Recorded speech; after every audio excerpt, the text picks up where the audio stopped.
Guys, today we're taking a look at the Knight's Armament SR-15E3 IWS. This is the legacy model that I picked up a couple years ago, and it is the best gun I have ever fired my entire life. If I could have only one gun in my collection and I had to get rid of everything else, this would be the gun I kept. This gun has continuously impressed me and amazed me over the course of the few years that I've owned it, and the 5,000 to 7,000 rounds that it roughly has down the pipe. Basically, guys, Knight's Armament is not a manufacturer that you're going to find very much in gun magazines. They're starting to appear more often in magazines, but you really didn't see them, and especially a few years ago, you really didn't know or see anything about Knight's Armament in commercial magazines.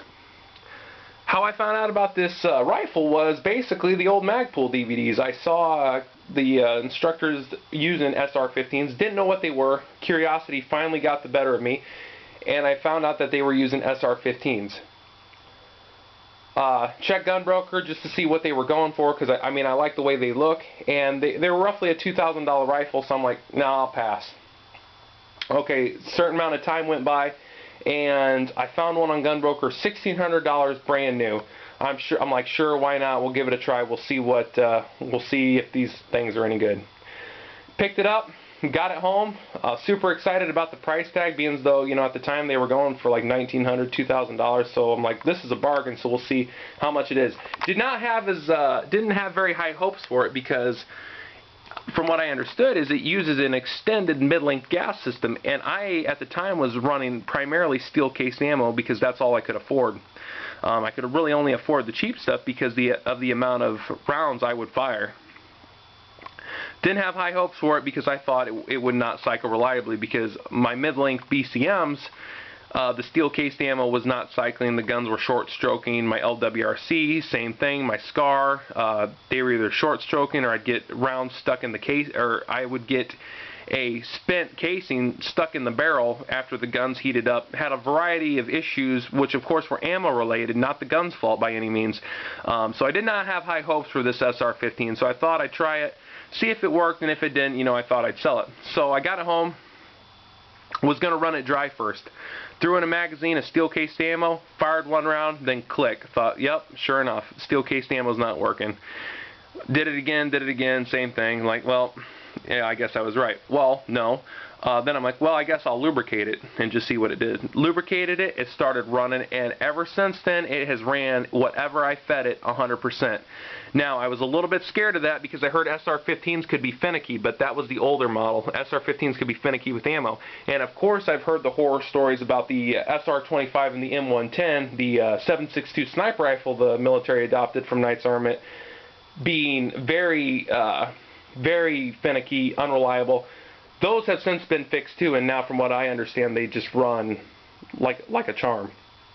So I was very happy my SR-15 started working. So then I set about customizing the gun.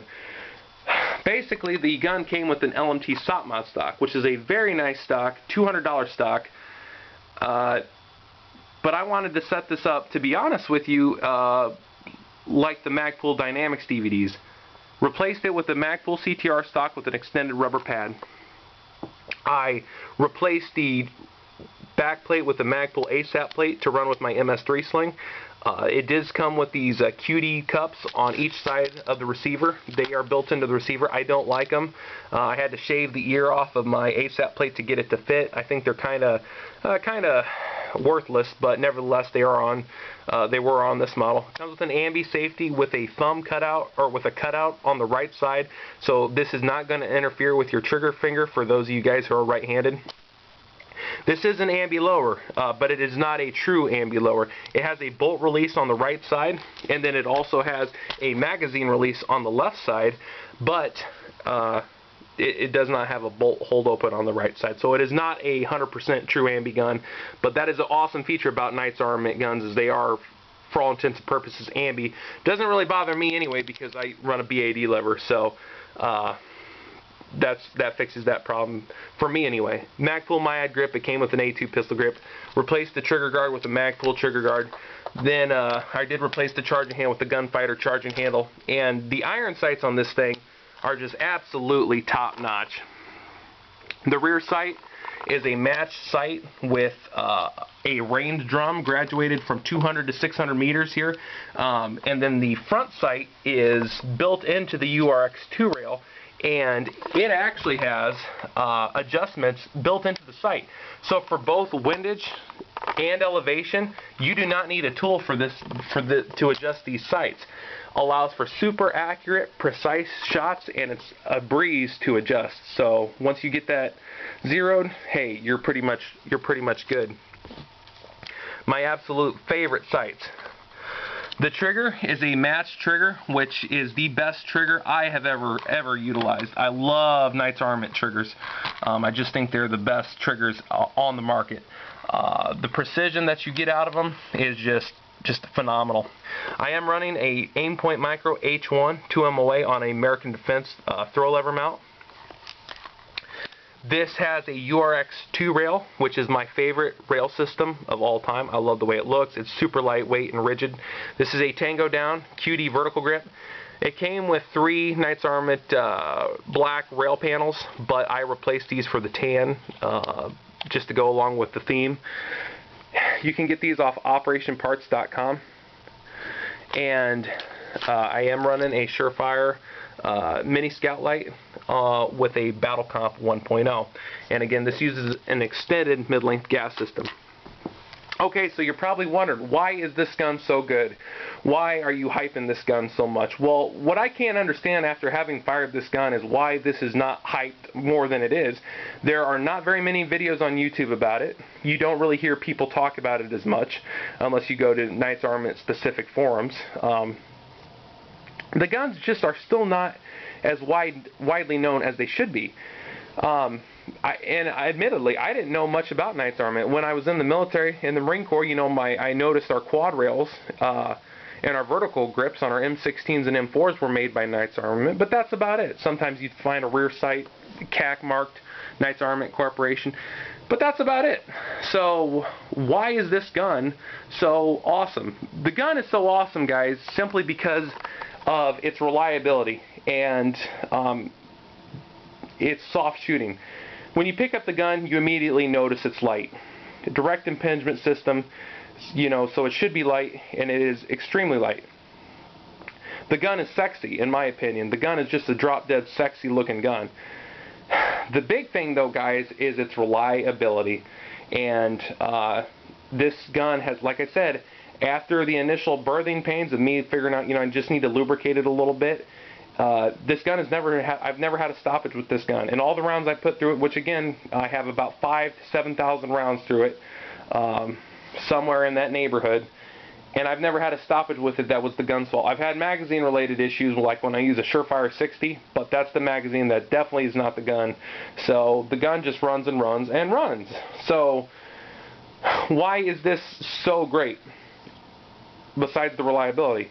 Well, basically, guys, this is the softest shooting AR that you will ever shoot. Guaranteed. It is the softest shooting 5.56 gun I have ever shot. And I have shot just about everything. From SCARs, ACRs, XCRs, just about every brand of the AR that you can think of, except for I have not fired an HK416, nor have I fired any of LaRue's products. But just about anybody else I have fired, and this is by far the most softest shooting AR I have ever fired, period. And that was before I put the Battle Comp. So why is it so soft shooting? The extended mid-length gas system, which is a little bit better, or bigger, longer than a traditional mid-length.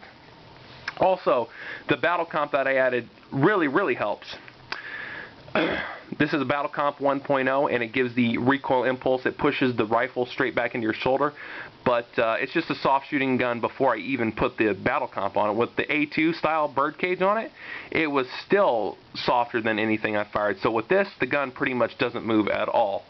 Another awesome thing about Knight's Armament ARs is the fact that they use a different style bolt. They use a proprietary bolt with rounded lugs, so they're different than a traditional AR, and the lugs are rounded for, I guess that increases the reliability for them, and these bolts are rated for a lot more. I'm not sure what the exact number for rounds these bolts are rated for, but it is It is more than like a mil-spec bolt.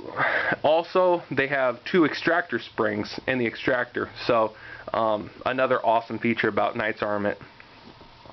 So with all those features, guys, this gun has it goes bang every time I need it to. It's boring with how reliable and how accurate the gun is. Trey Knight's admitted several times, or I've heard him say on camera, that the big selling point with the SR-15 was not to have a super accurate gun, but to have a very reliable gun. But it is accurate nonetheless. I mean, you're going to get awesome groupings out of this gun. So, and of course, that's due, of course, to a lot of it is with the awesome trigger that they put in it, and obviously it is a very nice barrel. Usually, and it's a light barrel. It's not a heavy profile barrel or anything. And usually, when you have something that's super reliable and super light, you're going to pay for it in the accuracy department. This is one of those rifles where I can honestly say that you can have your cake and eat it too. It incorporates the best of everything. And again, if I could only have one rifle, it would be this rifle. This is the legacy model, the E3 IWS. They actually have discontinued this model. The standard rifle in the Knight's line right now is the SR-15 Mod 1, which the only difference is, instead of a URX-2 rail, they use a URX 3.1 rail, which is a 13.5-inch rail with cutouts on the side and the bottom, so you can add rail as you see fit to cut down on weight. And they no longer have the integrated front sight into the rail. They now have it. They now have one that actually attaches on the rail, but it is still fully adjustable, just like these are. And it's awesome. I used to own one, and I'm going to get one back. They offer those in 16 inches and 14.5 inches, and the 14.5 inch has like a dimpled barrel, so it's even a little bit lighter, but it is very expensive. Guys, I cannot stress enough how awesome SR-15s are. They pretty much have them in every flavor too. So if this appeals to you, check out their product line. They have 11.5-inch short-barreled rifles, which are the bomb. Probably my second favorite gun of all time is a CAC 11.5-inch. They have these, which they've discontinued. They have the Mod 1s, which I just talked about. They have SR-25s, which are 7.62 variations, either as a 7.62 carbine or a 7.62 sniper rifle, which is actually what the military uses, the M110. And they have fixed their issues, so they are, from what I hear, those 7.62 guns are the bomb. And then also just released this year are SR-30s, which are pretty much these, except for in 300 blackout. So if you can't find something you like out of their product line, there's something wrong with you, because these guns are top notch and built to run and run and run. The price tag on the SR-15 varies. Generally, I see them anywhere from $1,900 to $2,200 for the newer models, the Mod 1. Again, these models have been discontinued, but you can find them here and there. You just got to look hard if you really, really want one. Or you could just build something else from other parts and just slap a URX-2 rail on it. But guys, this is the best rifle I've ever shot to date, and I don't say that lightly. You guys know I've in my videos I've tested, owned, and fired several high-quality weapon systems over the years I've been doing this, and this is my gun. This is the gun I would go to war with. If I could only have one gun, this is it. So I highly recommend the Knight's Armament SR-15.